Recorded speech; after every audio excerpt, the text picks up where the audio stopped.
বিশেষ নিরাপত্তা বাহিনী এসএসএফকে দল মতের ঊর্ধ্বে থেকে পেশাদারিত্বের সঙ্গে দায়িত্ব পালনের আহ্বান জানিয়েছেন প্রধান উপদেষ্টা প্রফেসর মোহাম্মদ ইউনূস।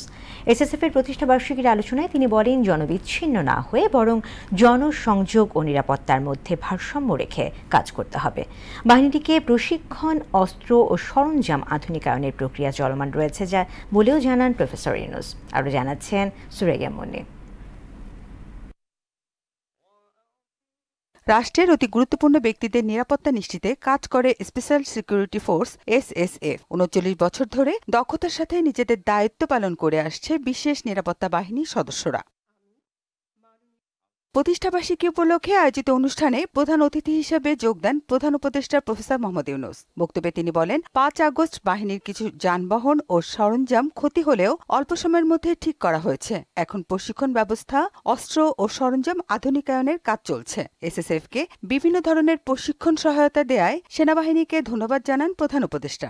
আধুনিক অস্ত্র সরঞ্জামাদির ব্যবহার ও দেশে বিদেশে উন্নত প্রশিক্ষণ গ্রহণের মাধ্যমে প্রতিটি সদস্যের সক্ষমতা বৃদ্ধির প্রক্রিয়া অব্যাহত রয়েছে।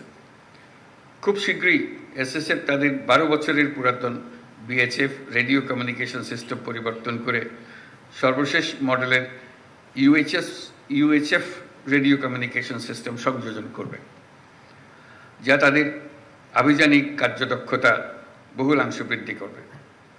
আমি জেনে খুশি হয়েছি যে এসএসএফের অত্যাধুনিক ইনডোর ফায়ারিং রেঞ্জের কাজ প্রায় সমাপ্ত এবং আগামী মাস থেকে এটা ব্যবহার করা সম্ভব হবে।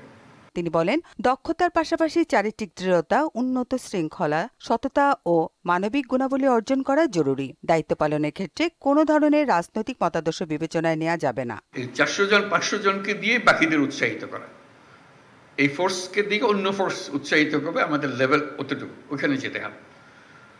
কাজেই এই সামনে থাকার যে দায়িত্ববোধ, শীর্ষে থাকার যে আনন্দ, যে দায়িত্ব, সেটা যেন আমরা পালন করতে পারি। প্রধান উপদেষ্টা বলেন, নিরাপত্তার স্বার্থে এসএসএফকে বিভিন্ন ধরনের বিধিনিষেধ আরোপ করতে হয়, যা অনেক সময় জনভোগান্তি সৃষ্টি করে। যতটা সম্ভব জনভোগান্তি এড়িয়ে দায়িত্ব পালন করতে হবে। ঢাকার অভ্যন্তরে এবং বাইরে বিভিন্ন অনুষ্ঠানে নিরাপত্তা নিশ্চিতের পাশাপাশি অনুষ্ঠান সুষ্ঠুভাবে সম্পাদনেও উল্লেখযোগ্য ভূমিকা রাখে। সম্প্রতি কক্সবাজার এবং রোহিঙ্গা ক্যাম্প পরিদর্শন, চট্টগ্রাম বন্দর, চট্টগ্রাম বিশ্ববিদ্যালয়ের সমাবর্তন অনুষ্ঠানে এসএসএফ অন্যান্য বাহিনীদের সাথে সমন্বয় করে সফলভাবে নিরাপত্তা নিশ্চিত করেছে। কাজের ক্ষেত্রে জনসংযোগ ও নিরাপত্তার মেলবন্ধন তৈরিতে এসএসএফের প্রতি আহ্বান জানান প্রফেসর মোহাম্মদ ইউনূস। বিভিন্ন সীমাবদ্ধতা সত্ত্বেও এসএসএফ সুষ্ঠুভাবে নিরাপত্তা নিশ্চিত করছে। সুরাইয়া মুন্নী, মোহনা সংবাদ, ঢাকা।